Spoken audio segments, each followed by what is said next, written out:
Hello friends, today's true incident is from Delhi.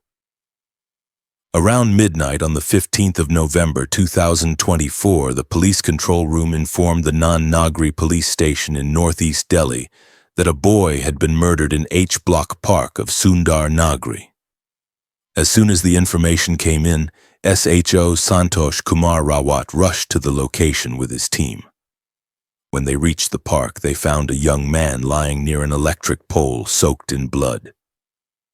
Rawat checked his pulse. It was extremely weak. One deep cut on his neck made it clear that someone had slit his throat with a knife.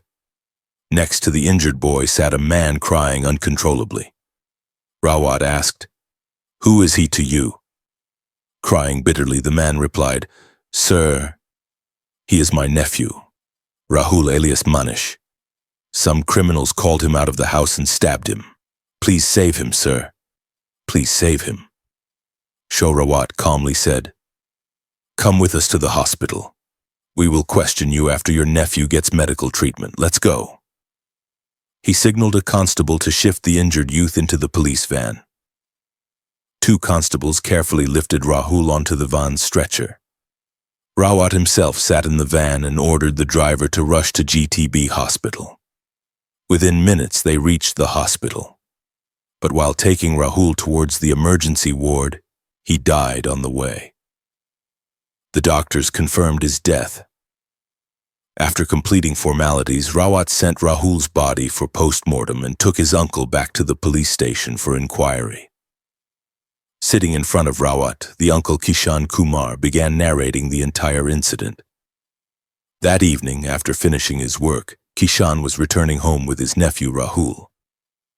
On their way, they saw Salman, a local criminal, dragging a 19 to 20-year-old girl into the park by force. The girl was screaming for help, so Kishan and Rahul stopped immediately.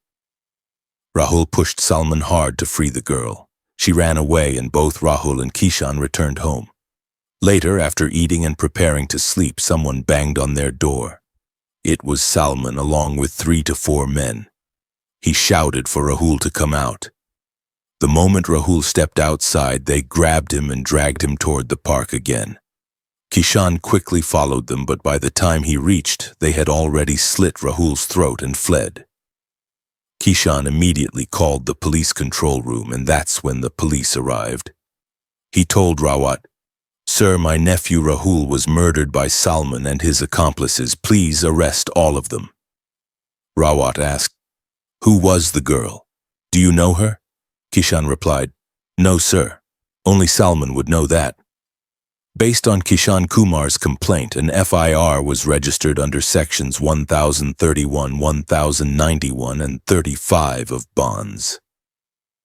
Rawat reported the case to DCP Ashish Mishra and ACP Jasod Singh Mehta, who ordered an immediate police team to track down the killers. Since Salman was a notorious criminal of Sundar Nagri, the team raided his known hideouts and soon arrested him. During interrogation, Salman revealed the names of his accomplices, Arbaz and Rahmat alias Langda. When asked about the girl he had tried to drag into the park, Salman revealed her identity. Her name was Saira Parveen, who lived in the Jugi area near the leprosy ashram. Then Salman narrated the full story of what happened that night. According to Salman's confession, the whole incident began earlier that evening. Saira Parveen had been standing near the bus stand close to the leprosy ashram. Salman approached her, tried to talk to her, and then suddenly grabbed her hand.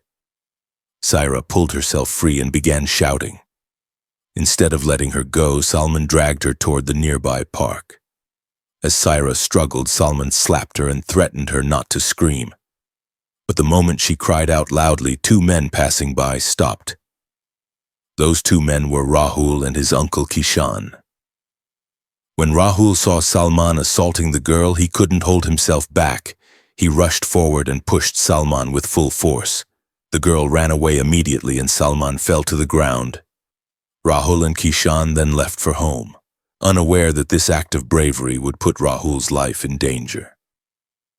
Inside the police interrogation room, Salman said he felt humiliated because Rahul had shoved him in front of the girl. He claimed, "I just wanted to teach him a lesson. I didn't plan to kill him." But the police knew that wasn't the complete truth.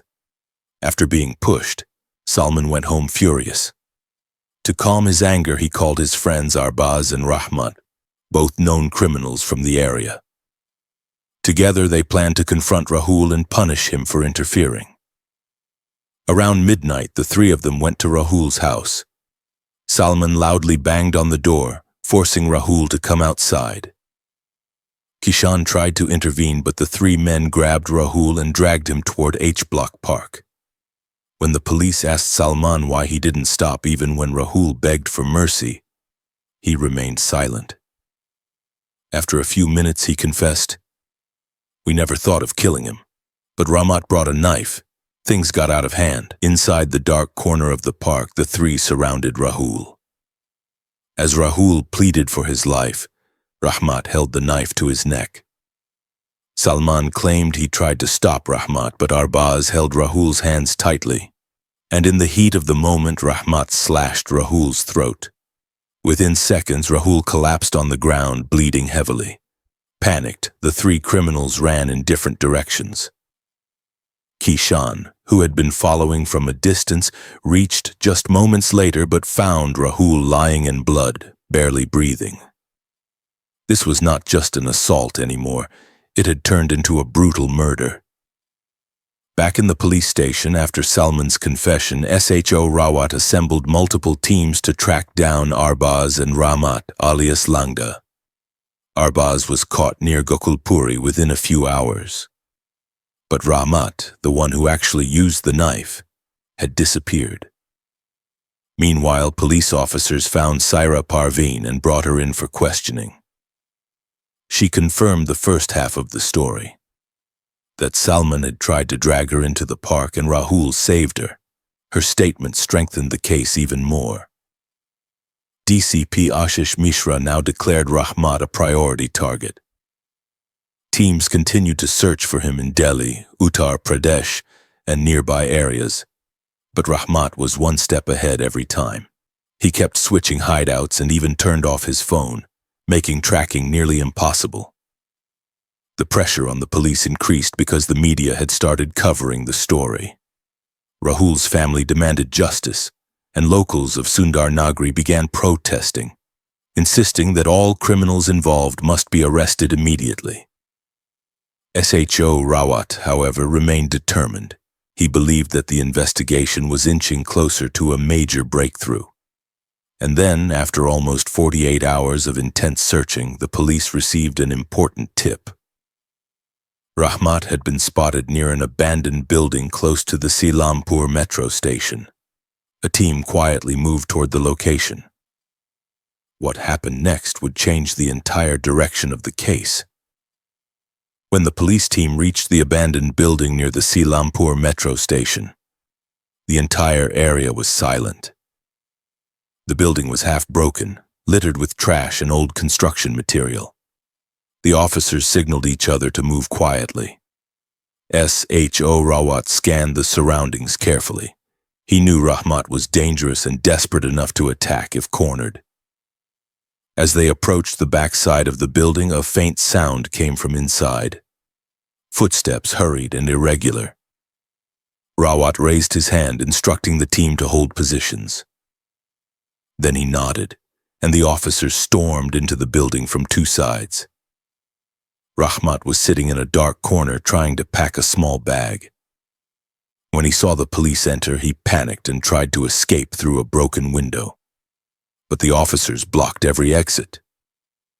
For a moment, Rahmat froze. Then, in a sudden burst of desperation, he pulled out a knife, the same kind he used on Rahul. "Don't come near me," he shouted, trembling but dangerous. Rawat stepped forward calmly and said, "Put the knife down, Rahmat. It's over. You cannot run forever." Rahmat tightened his grip on the blade. "He insulted Salman. He had to pay for it," he said, breathing heavily. Rawat replied sharply, "And for that you slit a boy's throat? You destroyed a family. Surrender peacefully." But Rahmat didn't listen. He lunged forward, trying to break past the officers. A brief struggle followed, and after a few intense seconds, the police managed to overpower him. The knife slid out of his hand, and Rahmat was finally arrested. With all three accused now in custody, Salman, Arbaz, and Rahmat, the investigation moved toward completion. At the police station, Rahmat confessed everything. He admitted he was the one who cut Rahul's throat. His voice shook as he described the moment. "I didn't think he would die so fast. I should have stopped," he said, his head lowered. But remorse came too late. Meanwhile, Rahul's family waited anxiously for justice. When the police informed them that all criminals were arrested, the family broke down in relief and grief. Rahul had been just an ordinary young man, brave, kind, and willing to help a girl in trouble. His life ended because he chose to stand up against wrongdoing. A few days later, the post-mortem report detailed the exact cause of death: excessive bleeding from a deep cut to the neck and rapid collapse due to shock. The police added this crucial evidence to the charge sheet. With the investigation complete, the case was forwarded to court. The charges were severe: murder, criminal conspiracy, assault on a woman, and illegal possession of weapons. The court acknowledged Rahul's bravery and the brutality of the crime. During the hearing, Saira Parvain stood as a crucial witness. She recounted how Rahul had saved her, how Salman dragged her, and how everything escalated because Salman couldn't accept being stopped. Her testimony strengthened the prosecution's argument. Inside the courtroom, Rahul's mother couldn't control her emotions. "My son did nothing wrong," she cried.